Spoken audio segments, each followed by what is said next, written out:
இந்த அசோகன் சீரீஸை ஏண்டா எடுத்தோங்கிற மாதிரி நான் ஃபீல் பண்ணிட்டேங்க. காரணம் என்னன்னா, அசோகன் சீரீஸ்க்கு ஒரு முற்றுப்புள்ளி வச்சிட்டோம் அப்படிங்கிறது உங்க எல்லாருக்குமே தெரியும். ஒரு 4 எபிசோட்ஸ் பார்த்தோம். சரி, வேற ஏதாவது சீரீஸை தொடங்கலான்னு பார்த்தா மறுபடியும் அந்த கலிங்க தேசம் வான்னு என்னை இழுக்குது. இந்த பதிவுல நம்ம யாரை பத்தி பார்க்க போறோம் அப்படின்னு பாத்தீங்கன்னா, காரவேலன் என்கின்ற கலிங்க தேசத்தின் அரசனை பத்தி தான் பார்க்க போறோம். இவன் அசோகனுடைய காலகட்டத்துக்கு பின்னாடி ஒரு 80 வருஷம் கழிச்சுதான் அரசனானா. ஆனா நம்ம அசோகன் சீரீஸ் பார்த்தோம் பாத்தீங்களா, அதற்கும் இவனுக்கும் ஒரு தொடர்பு இருக்கு. என்னது அப்படிங்கறதானே யோசிக்கிறீங்க? வாங்க இந்த காணொளியில முழுசா பார்ப்போம். அது மட்டும் இல்ல, பாண்டிய சாம்ராஜ்யத்தை பற்றி மேலும் அறிந்து கொள்வோம். மூவேந்தர்கள் செய்த ஒரு தரமான சம்பவத்தை பத்தியும் நாம பார்க்க போறோம். வணக்கம், நான் அருண் பேசுறேன். இது சண்டே டிஸ்டர்பர்ஸ் வலையொலியில் வருகின்ற காணொளி.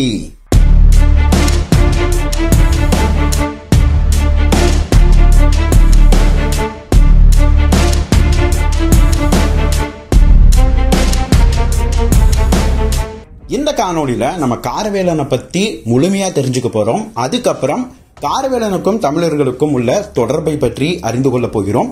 சோ அதனால நம்ம வழக்கம் போல சாப்டர் வைஸா இந்த காணொளியை நம்ம பிரிக்க போறோம். சாப்டர் நம்பர் 1, காலநிலை.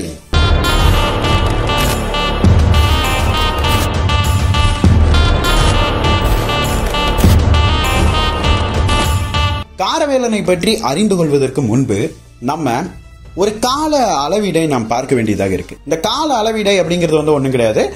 ஒரு சில அரசர்கள் ஆட்சி செய்திருந்த அவங்க ஆட்சி காலத்தை பத்தி தான் நம்ம பார்க்க போறோம். மௌரிய பேரரசை தோற்றுவித்த சந்திரகுப்த மௌரியர், இவருடைய காலகட்டத்தை பத்தி தான் நம்ம பார்க்க போறோம். இவர் கிமு 320 இருந்து கிமு 298 வரை ஆட்சி செய்தார். அதாவது 22 வருடங்கள் ஆட்சி செய்திருக்கிறார். இன்னிலிருந்து நம்ம அவருடைய காலகட்டத்துக்கு போகும்போது 2323 வருடங்கள் ஆகிறது. சந்திரகுப்த மௌரியருக்கு அப்புறம் பிந்துசாரா அரசனாகிறார். இந்த பிந்துசாரா தான் தமிழகத்தை நோக்கி போர் தொடுத்தார் அப்படிங்கிறது நம்ம தெள்ள தெளிவான அசோகன் சீரீஸ்ல நம்ம பார்த்துட்டோம். அந்த காணொலியை நீங்க பார்க்கலன்னா கமெண்ட் செக்ஷன்ல டிஸ்கிரிப்ஷன்லயும் நான் லிங்க் தரேன், நீங்க போய் அதை பார்த்துக்கலாம். இவர் எப்ப அரசராகிறாருன்னு பாத்தீங்கன்னா, கிமு 298 இருந்து கிமு 272 வரை ஆட்சி செய்திருக்கிறார். 26 வருடங்கள் ஆட்சி செய்திருக்கிறார். இந்த வருடத்திலிருந்து பார்த்தோம்னா 2297 வருடங்கள் ஆகிறது. அடுத்தது பிந்துசாராவின் மகன் அசோகன், தி கிரேட் அசோகன் சொல்றோம் பாத்தீங்களா, அந்த அசோகன் கிமு 268 இருந்து கிமு 232 வரை ஆட்சி செய்கிறான். 36 வருடங்கள். தன்னுடைய தாத்தா, தன்னுடைய தந்தையை விட அதிகமான ஆட்சி காலம் இவன் தான், அசோகன் தான் செய்திருக்கிறான். இன்னைக்கு காலகட்டத்திலிருந்து 2257 வருடங்களுக்கு முன்பு ஆட்சி செய்து இருக்கிறான். அதுக்கப்புறம் அசோகனுக்கு பின்னாடி ஒரு சில அரசர்கள் இருக்காங்க, அவங்களாம் நம்மளுக்கு தேவையில்லை. காரவேலன் அப்படிங்கிற ஒரு அரசனை பற்றி நாம் தெரிந்து கொள்ள வேண்டியதாக இருக்கிறது. அவன் கிமு 193 இருந்து கிமு 180 வரை, அதாவது 13 வருடங்கள் தான் ஆட்சி செய்திருக்கிறான். இன்னைக்கு காலகட்டத்திலிருந்து பாத்தீங்கன்னா 2205 ஆண்டுகள் ஆகிறது. சரி, காரவேலனை பத்தி பார்க்கக்கூடிய இந்த காணொளியில எதுக்கு நம்ம அசோகனை பத்தி தெரிஞ்சுக்கணும், எதுக்கு பிந்துசாராவுடைய ஆட்சி காலம் எல்லாம் நம்மளுக்கு வேணும் அப்படின்னு பாத்தீங்கன்னா இருக்கு. இது அப்படியே மைண்ட்ல வச்சுக்கோங்க, நம்ம கடைசியா வருவோம். இப்ப நம்ம அடுத்த சாப்டருக்கு போகலாம். சாப்டர் நம்பர் 2, மாபெரும் அரசனான காரவேலன்.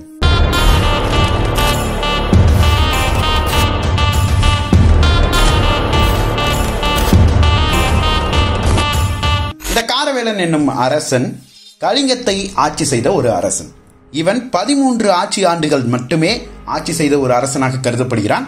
அது ஏன் 13 வருஷம் அப்படிங்கிறது நம்ம பின்னாடி நான் சொல்றேன். ஒரு சில ரிசர்ச்சர்ஸ் என்ன சொல்றாங்க அப்படின்னு பாத்தீங்கன்னா, இவனுடைய பெயரை வைத்து இவன் தென்னகத்தை சேர்ந்த ஒரு அரசனாக இருக்கலாம் அப்படின்னு சொல்லி அவங்களுடைய ஆய்வுகளை முன் வச்சாங்க. காரணம் என்னவென்றால், காரவேலன் அப்படிங்கிறது தமிழ் பெயராக இருக்கிறது.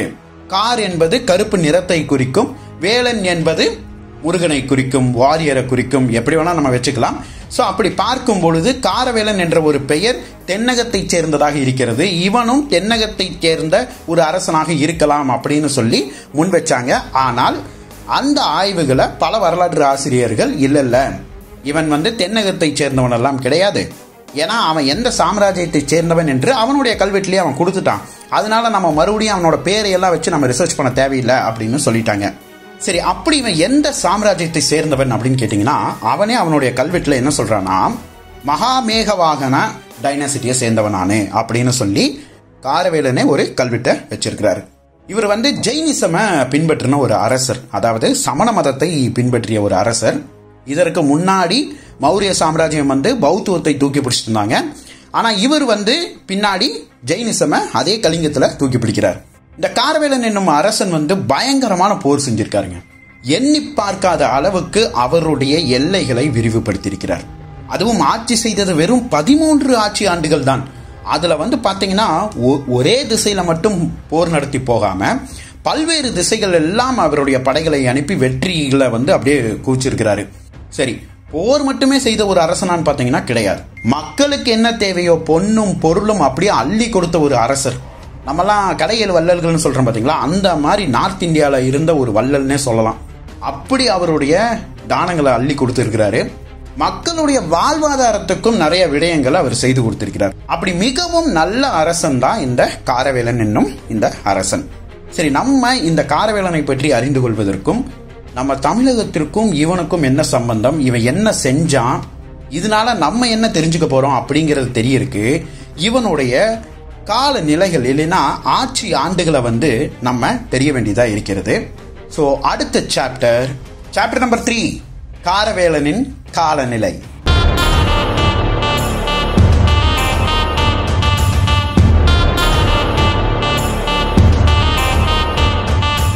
இப்ப காரவேலனுடைய காலநிலை நாம் அறிந்து கொள்வதற்கு நம்மளுக்கு முக்கியமாக ஒரு கல்வெட்டு உதவுகிறது. அது ஹத்தி கும்பா கல்வெட்டு அப்படின்னு சொல்லுவாங்க. ஹத்தி அப்படிங்கிறது யானையை குறிக்கும். நம்ம தமிழகத்துல அத்தி அப்படின்னா யானை அப்படின்னு நம்ம சொல்றோம் பாத்தீங்களா, அந்த மாதிரி அங்க ஹத்தி அப்படின்னு சொல்லி யானையை குறிக்கும். ஸோ ஒரு யானை உள்ள ஒரு குடவரை இல்லைன்னா ஒரு குகை, இதுதான் அந்த இடத்துடைய காரண பெயர் தான் இது. ஸோ அந்த இடத்துல ஒரு காரவேலனுடைய கல்வெட்டு இருக்கு. அந்த கல்வெட்டு 17 வரிகள் கொண்ட கல்வெட்டு. சில இடங்கள்ல எல்லாம் சிதைஞ்சு போயிருச்சு. ஸோ இருக்கிறத வச்சு டாக்குமெண்ட் நிறைய பேர் பண்ணியிருக்கிறாங்க. ஸோ அந்த டாக்குமெண்ட்ல என்ன கொடுத்துருக்கு அப்படிங்கிறத நம்ம பார்க்க போறோம். தெளிவான இந்த சாப்டர் கவனிங்க, ஏன்னா இங்கதான் பயங்கரமான சம்பவம் ஒன்று இருக்கு. முதல்ல இவனுடைய சாம்ராஜ்யம், இவன் எந்த ராஜ்யத்தை சேர்ந்தவன் அப்படிங்கிற புகழெல்லாம் பாடி வருது. அதுக்கப்புறம் தன்னுடைய இளம் வயதில் 15 ஆண்டுகள் இளம் வயதை இவர் கழித்தார் அப்படின்னு சொல்லி வருது. அடுத்தது 9 ஆண்டுகள் எஜுகேஷன், அக்கௌண்ட்ஸை பார்க்கறது, லாவை பத்தி, அதாவது நாட்டில் உள்ள சட்டத்திட்டங்கள் இதையெல்லாம் படிக்கிறது. அதுக்கப்புறம் ரூல்ஸ் அண்ட் ரெகுலேஷன்ஸ் கத்துக்கிறாரு. அதுக்கப்புறம் அறிவியலும் கத்துக்கிறாரு. ஸோ 9 வருடங்கள் இவர் படிப்புல கவனம் செலுத்துறாரு. ஸோ 15 வருடங்கள் ஒரு சின்ன பையனாவே இருக்கிறாரு. அதுக்கப்புறம் 9 வருடங்கள் இவருக்கு கல்வி கொடுக்கப்படுகிறது. அது பல்வேறு டிபார்ட்மெண்ட்ஸ்ல கொடுக்கப்படுது. அப்படி நீங்க பார்க்கும்போது மொத்தம் 24 வருடங்கள் முடிஞ்சிருச்சு. இந்த 24 வருடங்களுக்கு அப்புறம் இவர் அரசனாக முடிசூடப்படுகிறார். ஸோ முதல் 2 வரிகள்லயே நம்மளுக்கு என்ன தெரிய வருது அப்படின்னு பாத்தீங்கன்னா, ஒரு அரசன்னா மன்னருக்கு பிறந்துட்டாரு அதனாலேயே அரசன் ஆயிட முடியும் அப்படிங்கிறது மட்டும் இல்ல, அவருக்குன்னு ஒரு சில கிரைட்டீரியாஸ் இருக்கு, அவருக்குன்னு ஒரு சில எஜுகேஷன்ஸ் எல்லாம் இருக்கு. இதையெல்லாம் முடிச்சுட்டு வந்ததுக்கு அப்புறம் தான் அவர் அரசனாக முடிசூடப்படுகிறார். ஸோ அப்படி கலிங்கத்துடைய 3வது அரசனாக முடிசூடப்படுகிறார் தன்னுடைய 24வது வயதில். அதுக்கப்புறம் ஒவ்வொரு ஆட்சி ஆண்டும் நான் என்ன செய்திருக்கிறேன் அப்படின்னு சொல்லி தெளிவான கொடுக்கிறாருங்க. இதுவரைக்கும் நம்ம ராஜராஜ சோழன், ராஜேந்திர சோழருடைய காலகட்டம் எல்லாம் எடுத்துக்கிறோம். ஆனா அவங்கெல்லாம் 10ஆம் நூற்றாண்டு 11ஆம் நூற்றாண்டு காலகட்டத்தில் வாழ்ந்தவங்க. இவர் 2000 வருஷங்களுக்கு முன்னாடியே தான் முதல் வருடத்தில் என்ன செய்தேன், 2வது வருடத்தில் என்ன செய்தேன்னு சொல்லி 13 ஆண்டுகள் நான் என்னென்ன செஞ்சேன்னு சொல்லி இந்த கல்வெட்டுல இருக்கிறதுனால தான் இவர் 13 வருடங்கள் ஆட்சி செய்தார் அப்படின்னு சொல்லி வரலாற்று ஆசிரியர்கள் முன் வைக்கிறாங்க. அதுக்கப்புறமும் இவர் ஆட்சி செஞ்சிருக்கலாம், ஒருவேளை கல்வெட்டு வைக்காம போயிருக்கலாம், அதெல்லாம் நம்மளுக்கு தெரியல. ஆனா தன்னுடைய காலகட்டத்தில் 13 வருடங்கள் தான் என்ன செய்தேன் அப்படிங்கிறது தெளிவான அப்படியே செக்லிஸ்ட் போட்டு கொடுக்கிறாருங்க. இது மேபி ஒரு அசோகனுடைய கல்வெட்டுல இருந்து இன்ஸ்பயர் ஆகி கூட இவர் பண்ணியிருக்கலாம். ஏனென்றால் அசோகனும் அதே மாதிரி தானே. ஆனா அவன் என்ன, அவனுடைய சாசனங்களை கொடுக்குறான். இந்த வருஷத்துல இது, இந்த வருஷத்துல இது வச்சிருக்கேன், இந்த வருஷத்துல நான் இதை சொன்னேன் அப்படின்னு சொல்லி எல்லாம் கொடுத்திருக்கான். ஸோ அதனுடைய இன்ஸ்பிரேஷனா கூட காரவேலன் எடுத்து பின்னாடி அவருடைய கல்வெட்டுல இந்த மாதிரி எனக்கு முதல் வருடத்தில் இப்படி பண்ணுங்க, 2வது வருடத்தில் இப்படி பண்ணுங்க அப்படின்னு சொல்லி அவர் வச்சிருக்கலாம். ஸோ முதல் வருடத்துல இவர் என்ன செய்யறாரு அப்படின்னு கேட்டீங்கன்னா, 35 லட்சம் செலவில் புயலால் பாதிக்கப்பட்ட கோவில்கள், வீடுகள், மக்களுக்கு உதவி செய்யறாரு. ஸோ ஒடிசாவை பத்தி நம்மளுக்கு எல்லாத்துக்குமே தெரியுமே. அத எப்பவுமே புயல்ல இல்லைன்னா தண்ணி வந்துடும், இந்த மாதிரி ஏகப்பட்ட பிரச்சனைகள் நான் சந்திச்சுக்கிட்டே இருக்கிற ஒரு ஊர் அது. ஸோ அப்படி கலிங்கம் அப்படிங்கிறது புயலால் ஒரு தடவை பாதிக்கப்பட்டிருக்கு. அதுக்கு 35 லட்சம் செலவு செஞ்சு நான் மறுசீரமைப்பு செஞ்சிருக்கேன் அப்படின்னு சொல்லியிருக்காரு. அன்னைக்கு உள்ள வேல்யூ அது என்ன பொற்காசுகளா என்னங்கிறதெல்லாம் தெரியல. ஆனால் இந்த குறிப்பு, இந்த 35 லட்சம் அப்படிங்கிறது கல்வெட்டில் இருக்கு.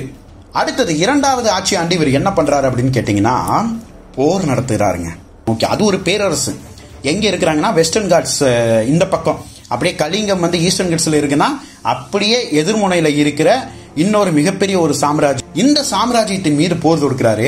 எப்படி போர் தொடுக்கிறாருன்னு கேட்டீங்கன்னா, 4 வகை படை, யானைப்படை, குதிரைப்படை, காலப்படை, அம்புப்படை, எல்லா படைகளையும் அனுப்புறாரு. 4 வகையான படைகளை அனுப்பி அங்க நான் போர் செஞ்சேன், வெற்றியும் கொண்டேன் அப்படிங்கிறாரு. ஆனா இவர் இந்த பேரரசின் மீது போர் செஞ்சாரான்னு கேட்டீங்கன்னா கிடையாது. இவர் இந்த பேரரசுக்கு கீழே இருந்த ஒரு குறுநில தேசத்தின் மீது தான் போர் செஞ்சிருக்காரு. ஆனா வரலாற்றில் அந்த பதிவு செய்யும் பொழுது அந்த சாம்ராஜ்யத்தில் உள்ள ஒரு பகுதியை நான் தாக்குனேன் அப்படின்னு சொல்லி குறிப்புகள் இருக்கு. ஆனா இவருடைய போர் எப்படி இருந்தது அப்படின்னு கேட்டீங்கன்னா, இவர் போர் முடிச்சு வந்ததுக்கு அப்புறம் கூட அங்கு உள்ள மக்கள் நிம்மதியாக இல்லையாம்.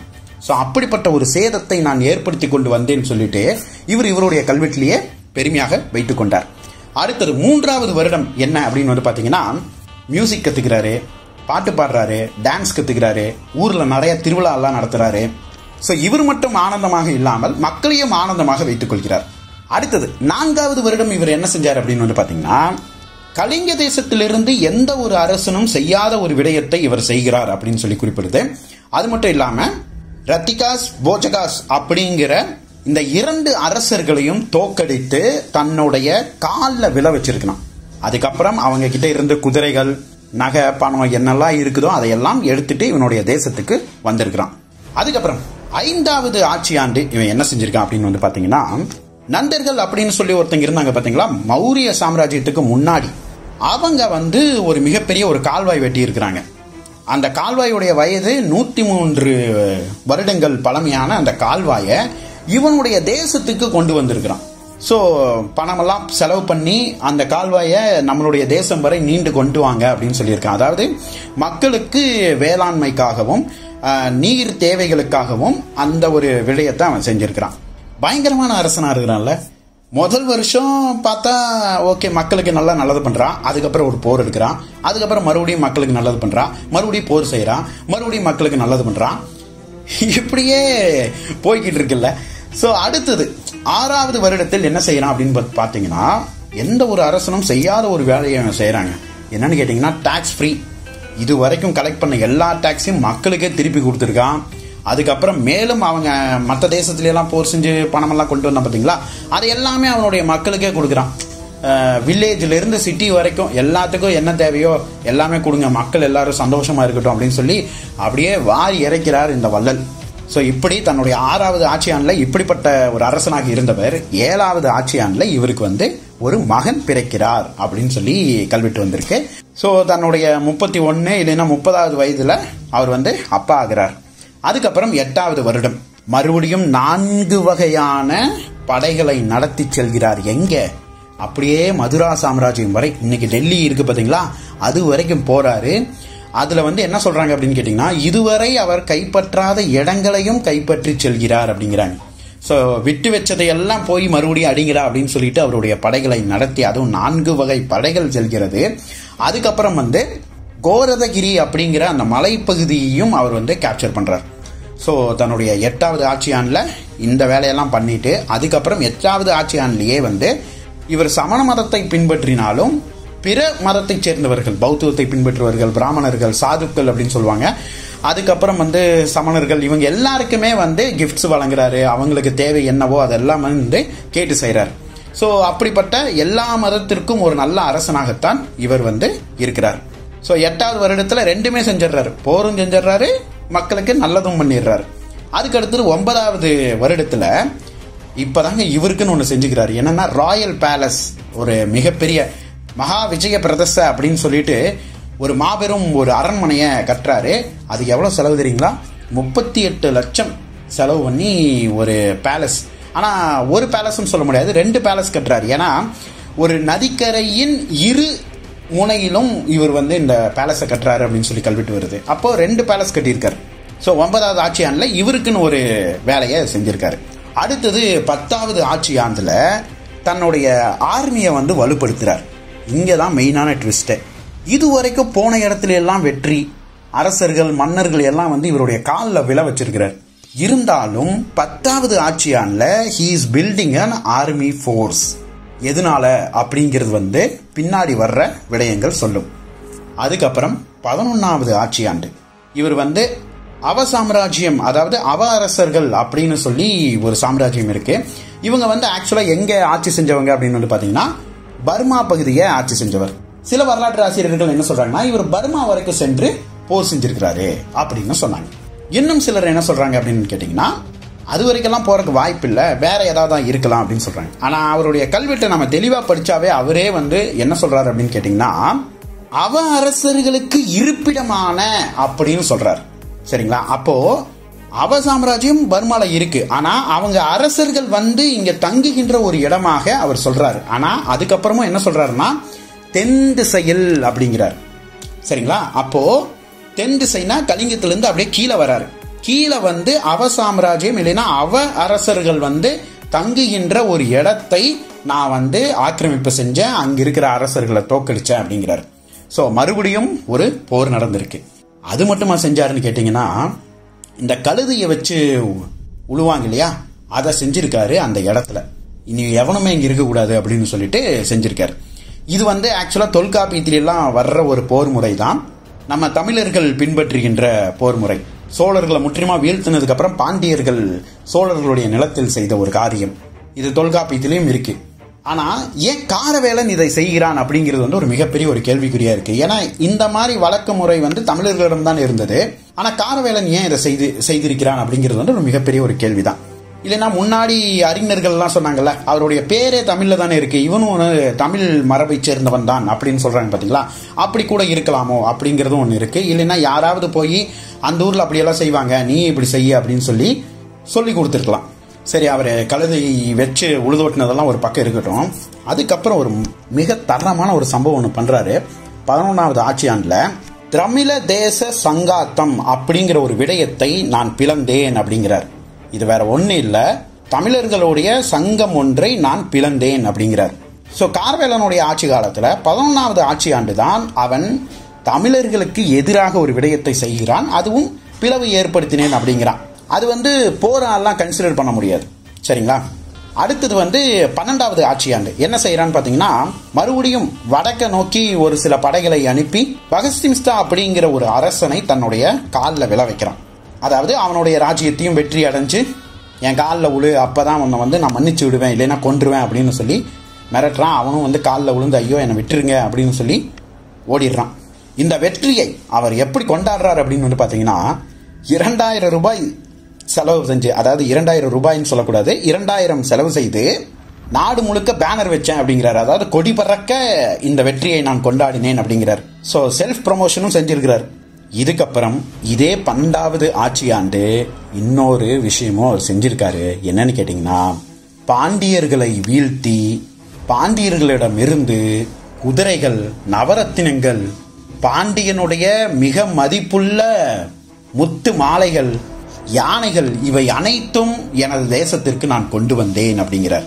சோ எத்தனையோ ராஜ்யங்கள் மீது போர் தொடுத்து போன இந்த காரவேலன் பாண்டியர்கள் மீதும் போர் தொடுத்து வெற்றி அடைஞ்சு அவனுடைய தேசத்திற்கு பாண்டிய தேசத்திலிருந்து பல பொக்கிஷங்களையும் குதிரைகள் இன்னும் சில மனிதர்களையெல்லாம், அதாவது பாண்டிய நாட்டு மக்களையும் நான் கொண்டு வந்தேங்கிறான் அடிமையாக்கி. அதுக்கப்புறம் 13வது ஆட்சி ஆண்டு நான் வந்து இந்த ஜெயினிசம்க்கு வந்து நல்ல விஷயங்கள் செய்ய ஆரம்பிச்சேன். இந்த அசோகனுடைய காலகட்டத்தில எல்லாம் வந்து பாத்தீங்கன்னா பௌத்தம் ரொம்ப தலையோங்கியதுனால ஜெயினிசம் பத்தி பிரீச்சிங் வந்து கொஞ்சம் குறைஞ்சிருச்சு. யாரும் ஜெயினிசம் பத்தி பேசல, அதனுடைய தத்துவங்களை பத்தி எல்லாம் மக்களுக்கு சொல்லல. அதனால நான் என்ன பண்ணேன்னா நிறைய இந்த மாதிரி போய் ஜெயினிசம் பத்தி எல்லாருக்கும் போய் சொல்லுங்க அப்படின்னு சொல்லிட்டு அந்த மாதிரி விடயங்களை எல்லாம் நான் நிறைய செஞ்சேன். அதாவது மறுபடியும் அசோகன் மாதிரி தான். அசோகன் கடைசியா என்ன பண்ணானா பௌத்தத்தை பிரீச் பண்ணா பாத்தீங்களா, அதே மாதிரி இவனை ஜெயினிசத்தை பிரீச் பண்ணான். அதுக்கப்புறம் இவன் வந்து ஒரு நல்ல அரசன், ஒரு மக்களுக்கு இனியவன், போர் செஞ்சா ஒரு வல்லமை பெற்ற ஒரு அரசன், அப்படி இப்படின்னு சொல்லி எல்லாம் இவனை பத்தி புகழ் பாடுது. ஸோ இந்த காரவேலனுடைய கல்வெட்டு ஹத்திகும்பா கல்வெட்டு அப்படின்னு சொல்லுவாங்க. இந்த கல்வெட்டு இவனுடைய 13 வருடங்கள் இவன் என்ன செய்தான் அப்படின்னு சொல்லி குறிப்புகள் தருது. அதை வச்சுதான் காரவேலன் அரசன் 13 ஆட்சி ஆண்டுகள் இவன் ஆட்சி செஞ்சிருக்கான் அப்படின்னு சொல்லி வரலாற்று ஆசிரியர்கள் நிறுவினாங்க. ஸோ இப்போ தமிழர்களுக்கு இடையே அவர் என்ன செஞ்சாரு, பாண்டிய அரசனை நோக்கி ஒரு போர் தொடுத்தாரு. இந்த மாதிரி சம்பவங்கள் எல்லாம் அவருடைய கல்வெட்டில் வர்றதுனால காரவேலன் என்னும் அரசன் தோல்வியே காணாத ஒரு அரசன் என்று நாம் இங்கு தெல்ல தெளிவென கூறலாம். ஏன்னா நம்ம தமிழர்களுடைய பெருமை மட்டும் தான் பேசிக்கொண்டே இருக்கிறோம் அப்படின்னு சில பேர் எல்லாம் கோச்சுக்கிறாங்க. ஏங்க ஓகேவாங்க, இங்க பாண்டியர்கள் தோற்று விட்டார்கள், இவங்களுடைய வரலாறையும் நம்ம பதிவு செஞ்சிட்டோம். இப்போ உங்களுக்கு எல்லாருக்கும் சந்தோஷமா இருக்கும்னு நினைக்கிறேன். ஸோ இதுதான் காரவேலனுடைய வரலாறு, காரவேலனுடைய கல்வெட்டில் தமிழர்களை பற்றி இருக்கும் குறிப்பு. ஆனா இவ்வளவு சொன்னாலும் ஏதோ ஒன்று குறையுதுல. டீகோட் பண்ணுவோமா? Chapter number 4, decoding Karavelan history.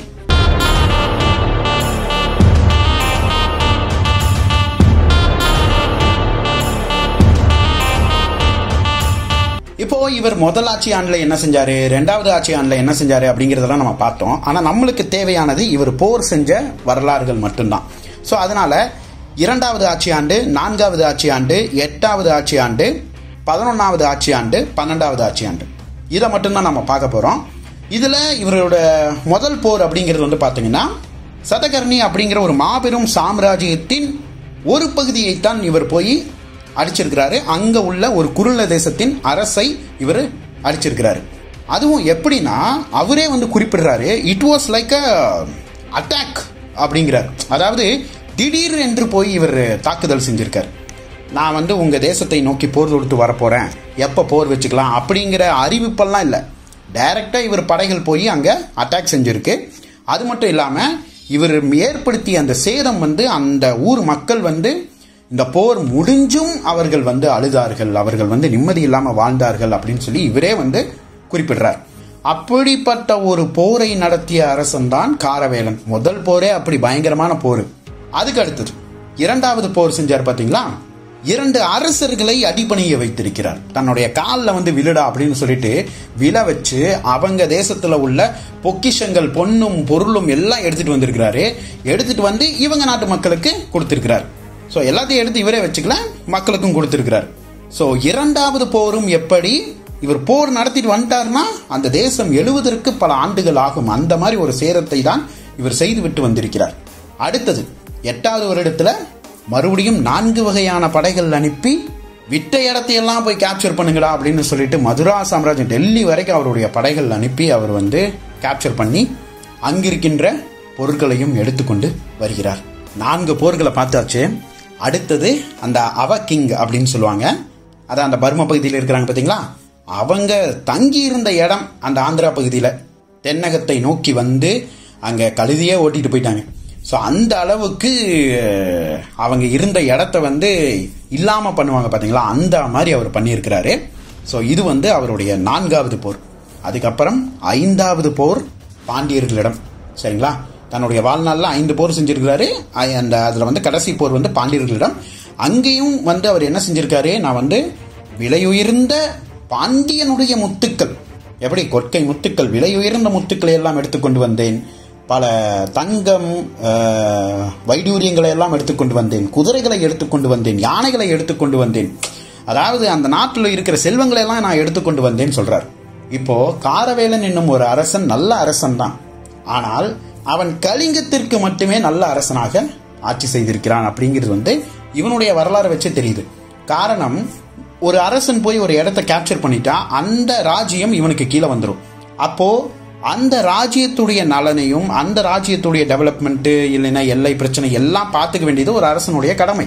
ஆனா இவன் போர் செஞ்சு போன இடத்துல எல்லாம் அட்டாக் செஞ்சு அங்க இருக்கிற பொருளை எல்லாம் எடுத்துக்கொண்டு வர வேண்டும் என்று தானே கருதினானே தவிர, அங்கும் போய் இவனுடைய இளவரசர்களையோ இல்லைன்னா இவனுடைய அண்ணன் தம்பி இல்லைன்னா இவனுக்கு கீழே இருக்கிற படை தளபதி எல்லாம் நீ அரசனாகிரு, இது இந்த ராஜ்யத்தையும் நீ ஆட்சி செய்ய, நம்மளுடைய கலிங்க தேசத்துக்கு கீழே தான் இவங்க எல்லாருமே அப்படின்னு இவன் சொல்ல கிடையாது. அப்படி இவன் சொன்னான்னு சொல்லி ஒரு கல்வெட்டுமே சொல்லலை. நான் அங்கே போனேன், அவங்கள தோக்கடிச்சேன், அவங்க என் காலில் விழுந்தாங்க, அங்கே இருக்கிற பொக்கிஷங்களை எல்லாம் நான் எடுத்துட்டு வந்தேன்னு தான் சொல்றானே தவிர, இவன் மீண்டும் அங்கு ஆட்சி செய்வதற்கோ அல்லது இவனுடைய கொடி அங்கு பறப்பதற்கோ இவன் எதுவுமே செய்யல. ஸோ கிட்டத்தட்ட இந்த ஒப்பீடு செய்யலாமா இல்லையான்னு எனக்கு தெரியல. ஒரு அரசர் வந்து நம்ம ஊரில் எல்லாமே சரி வேண்டாம் விடுங்க, அந்த ஒப்பீடு தவறாகத்தான் போகும். ஸோ இவருடைய கல்வெட்டின் ரீதியாகவே நம்மளுக்கு தெரிய வருது, இவர் வந்து கலிங்க தேசத்திற்கு மிக நல்ல அரசனாகவும் அந்த மக்களுக்கு என்ன தேவையோ எல்லாமே செஞ்சு கொடுத்திருந்தாரு. ஆனால் மற்ற தேசங்களுக்கு அவர் என்ன செஞ்சாரு அப்படிங்கிறது வந்து அவரும் சொல்லலை. மற்ற தேசங்களில் நான் போய் என்னுடைய ஆட்சி பரப்பை நான் வந்து என்னுடைய ரூல்ஸ் அண்ட் ரெகுலேஷன்ஸ் எல்லாம் அங்கேயும் கொண்டு போனேன் அப்படிங்கிறதையும் அவர் எதுவுமே சொல்ல கிடையாது. இப்போ நம்ம மேலும் டீகோட் பண்ணுறதுக்கு முன்னாடி சாப்டர் நம்பர் 1 இதுக்கு நம்ம போக வேண்டியதாக இருக்கிறது. இதில் நம்ம வந்து சந்திரகுப்த மௌரியார், பிந்துசாரா, அசோகன், காரவேலன் இவங்களுடைய காலநிலைகளை எல்லாம் பார்த்தோம். ஆனால் தமிழகத்தை நோக்கி போர் தொடுத்து வந்த அரசன் யாருன்னு நம்ம பார்த்தோம், பிந்துசாரா. ஆனால் இந்த பிந்துசாராவுடைய ஆட்சி காலத்தில் இருந்து காரவேலனுடைய ஆட்சி காலத்தை நீங்கள் கழிச்சிங்கன்னா மொத்தம் 92 வருடங்கள் இடைவெளி வருது. அதுக்கப்புறம் 11வது ஆட்சி ஆண்டில் தான் தமிழ தேச சங்காத்தம் அப்படிங்கிற ஒரு விஷயத்துக்குள்ள காரவேலன் இறங்குறான். அப்போ ஒரு 11 வருஷம் நீங்க ஆட் பண்ணிக்கங்க, மொத்தம் 103 வருஷங்கள். இப்போ பிந்துசாரா வந்து தமிழகத்தை நோக்கி போர் தொடுத்து வந்தது அவருடைய கடைசி காலகட்டமாக இருக்காது.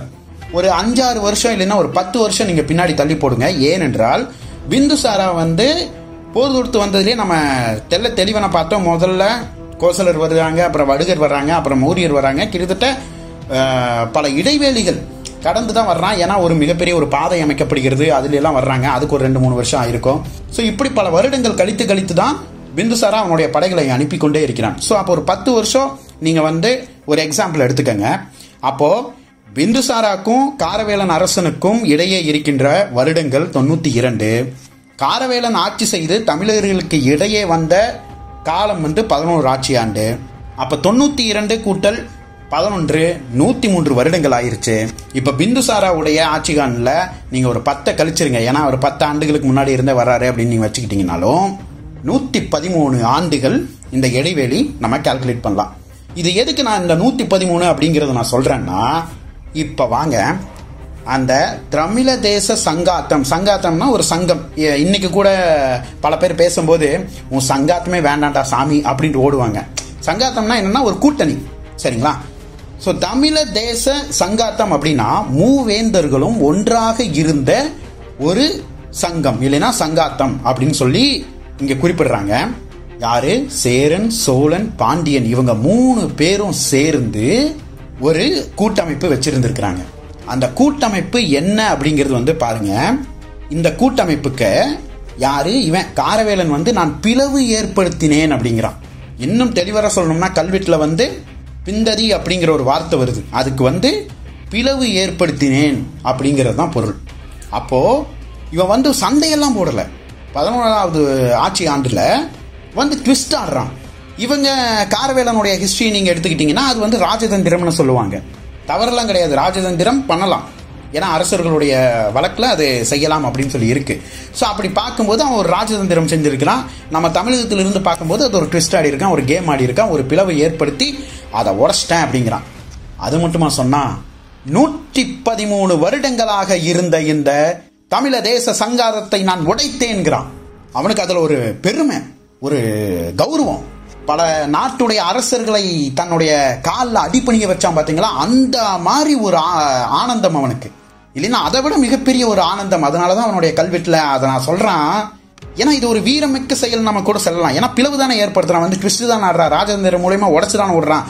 பட் இருந்தாலும் அவன் வந்து அவனுடைய கல்வெட்டுல வைக்கிறான் அப்படின்னா அது அவனுடைய பெருமையாக கருதுகிறான். 113 வருடங்கள் அசைக்க முடியாமல் இருந்த இந்த மூவேந்தர்களுடைய கூட்டணியை நான் உடைத்தேன்கிறான்.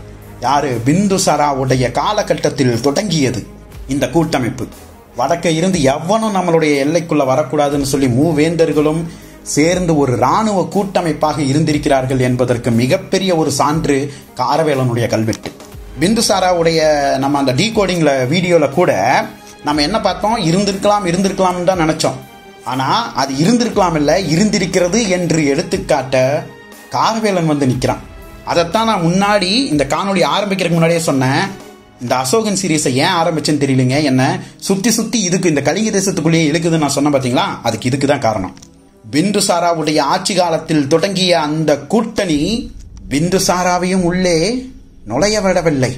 மாபெரும் அரசனாக கருதப்படும் அசோகன் அவனை காலடி கூட வைக்க விடல.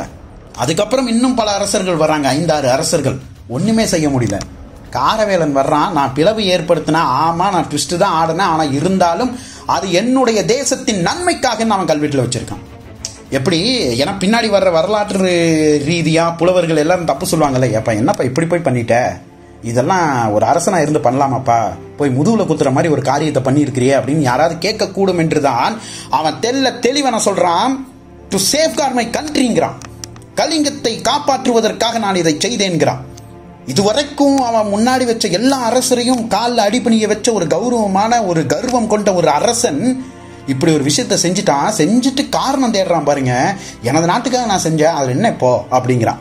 ஆனா அவனுக்கும் உள்ள குத்தி இருக்கும் போல இப்படி எல்லாம் செஞ்சிருக்க கூடாது அப்படின்னு. ஏன்னா இவ்வளவு தெளிவனெல்லாம் அவன் சொல்லணுங்கிற அவசியமே இல்லை. ஏன்னா அவனும் ஒரு அரசன் தானே. நான் போனேன், பாண்டியர்களை வெற்றி கொண்ட மூவேந்தர்களுடைய கூட்டமைப்பை உடைச்சேன்னு சொல்லிட்டு வச்சுட்டு போயிருக்கலாம்.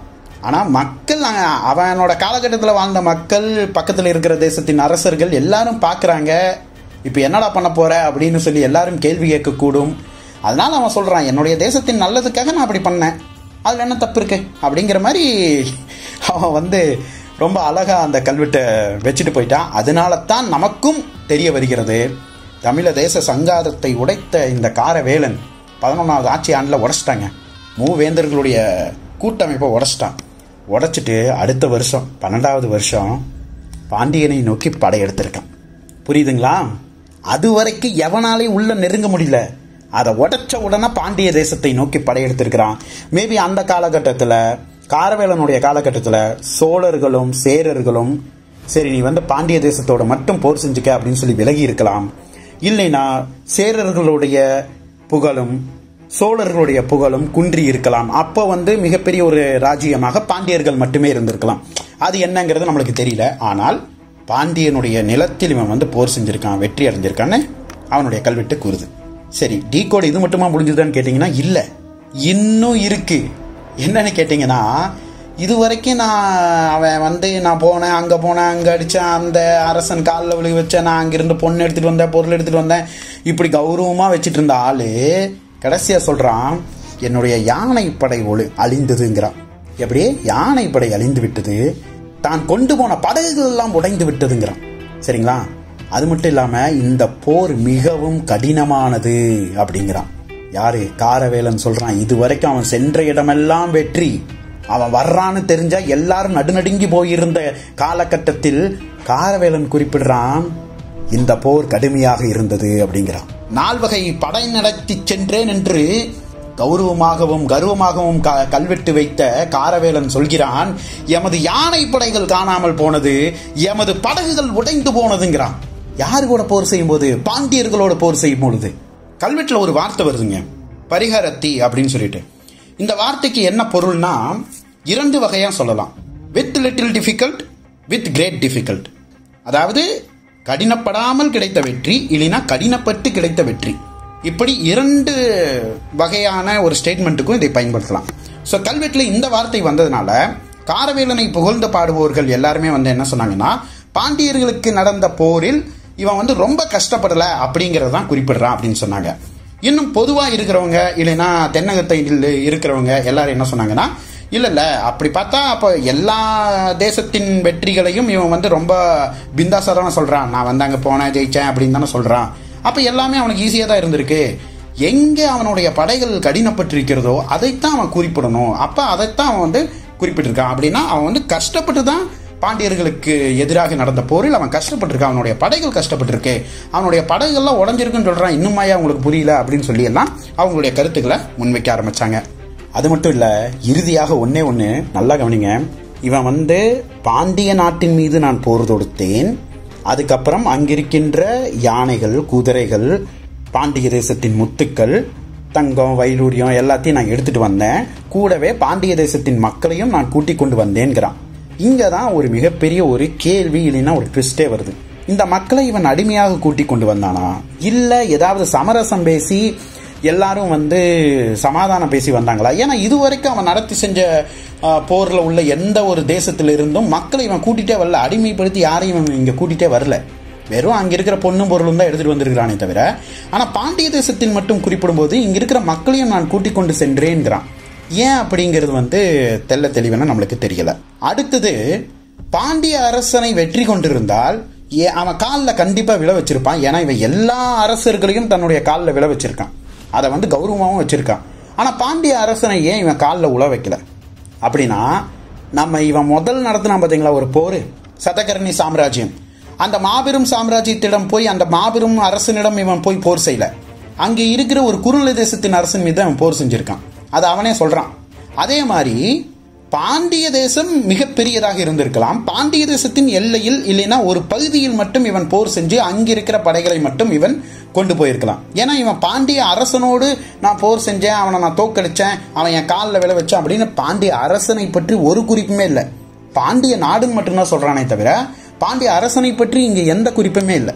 ஏன் நான் இது திரும்ப திரும்ப சொல்றேன் அப்படின்னு கேட்டீங்கன்னா, மற்ற எல்லா அரசர்களுடைய பேரையும் குறிப்பிட்டிருக்கிறான். பேரை குறிப்பிட்டு அந்த அரசனை என் காலில் உழ வச்சேன் அப்படின்னு சொன்னவன் இங்க பாண்டியனோட பேரையும் சொல்லல, பாண்டிய அரசன் என்று கூட சொல்லவில்லை. ஆனா பாண்டிய நாட்டுக்கு நான் போனேன் அப்படின்னு தான் சொல்றான். ஸோ இப்போ நாம வந்து முடிவுரைக்கு வந்துட்டோம். காரவேலனுடைய கல்வெட்டை நம்ம தெளிவான நம்ம பார்த்தோம். இந்த காரவேலனுடைய கல்வெட்டை வந்து ஃபுல்லாக டாக்குமெண்ட் பண்ணி ஒரு புக்கும் இருக்கு. அதோட PDF லிங்க் நான் டிஸ்கிரிப்ஷனில் தரேன். நீங்களும் மேலும் படிக்கணும், இல்லைன்னா உங்களோட ரிசர்ச் ஏதாவதுக்கு, இல்லைன்னா உங்களோட கதைகளுக்கு ஏதாவதுக்கு நீங்கள் யூஸ் பண்ணோம் அப்படின்னு நினச்சிங்கன்னா கூட நீங்கள் எடுத்து யூஸ் பண்ணிக்கலாம். ஸோ காரவேலனுடைய கல்வெட்டின் மூலமாக நம்மளுக்கு தெரிய வருவது பாண்டியர்களுடைய பலம் என்ன, பாண்டியர்கள் எப்படி இருந்திருக்கிறார்கள் அப்படிங்கிறது வந்து நம்மளுக்கு தெளிவான தெரியுது. அதை விட முக்கியமான விடயம், நாம் அனைத்து தமிழர்களும் தெரிந்து கொள்ள வேண்டியது என்னவென்றால், மூவேந்தர்களும் சேர்ந்து ஒரு இராணுவ கூட்டமைப்பை இங்கு உருவாக்கி வைத்திருக்கிறார்கள். வடக்கே இருந்து எந்த ஒரு ராஜ்யமும் தமிழகத்தில் கால் பதிக்க விடாமல் 113 ஆண்டுகள் காவல் தெய்வங்களாக இருந்திருக்கிறார்கள். அதையும் ட்விஸ்ட் ஆடி உடைச்சதுக்கு அப்புறம் தான் தமிழகத்தில் அவனால் கால் பதிக்க முடிந்தது என்று அவனே கல்வெட்டை வைத்து விட்டான். இதை விட தமிழர்களுடைய புகழை வேறு யாரும் சொல்ல இயலாது. இதுல இருந்து என்ன தெரியுதுன்னா, தமிழர்கள் நாம் அனைவரும் ஒன்றாக இருந்தால் 113 வருடங்கள் இல்ல, நூற்றாண்டுகளாக யாராலும் ஒன்றும் செய்ய இயலாது என்பதற்கான வரலாற்று சான்றுதான் இது. ஸோ இந்த பதிவை பற்றி நீங்க என்ன நினைக்கிறீங்க அப்படிங்கிறது வந்து காமெண்ட் செக்ஷன்ல பதிவிடுங்க. தயவு செஞ்சு இந்த காணொலியை பல பேரிடம் பகிர்ந்து கொள்ளுங்கள். நிறைய ஸ்டடி பண்ணி இந்த காணொலி உங்களுக்காக நான் கொண்டு வந்திருக்கேன். ஸோ கடைசியா தமிழர்களை வென்ற ஒரு பதிவு கலிங்க தேசத்தின் கல்வெட்டின் மூலியமாக நம்மளுக்கு தெரிய வந்துருச்சு. அப்படியே விடவும் முடியாது இல்ல, அவங்க வந்து தமிழகத்தை அடிச்சாங்க, அந்த கல்வெட்டை கலிங்க தேசத்துல வச்சுட்டாங்க. ஆனா நம்ம போய் கலிங்கத்தை அடிச்சத நம்ம தேசத்துல மட்டும் வைக்காம கலிங்கத்திலேயே ஒரு முத்திரையை குத்திட்டு வந்தோம். அந்த வரலாறு தெரியுமா? பயணிப்போம் மீண்டும் கலிங்க தேசத்தை நோக்கி அடுத்த பதிவில், கலிங்கத்தில் தமிழர்களின் முத்திரையை நோக்கி. உறக்க கூறுவோம் இவ்வுலகுக்கு தமிழர்களின் பெருமையை. நன்றி, வணக்கம்.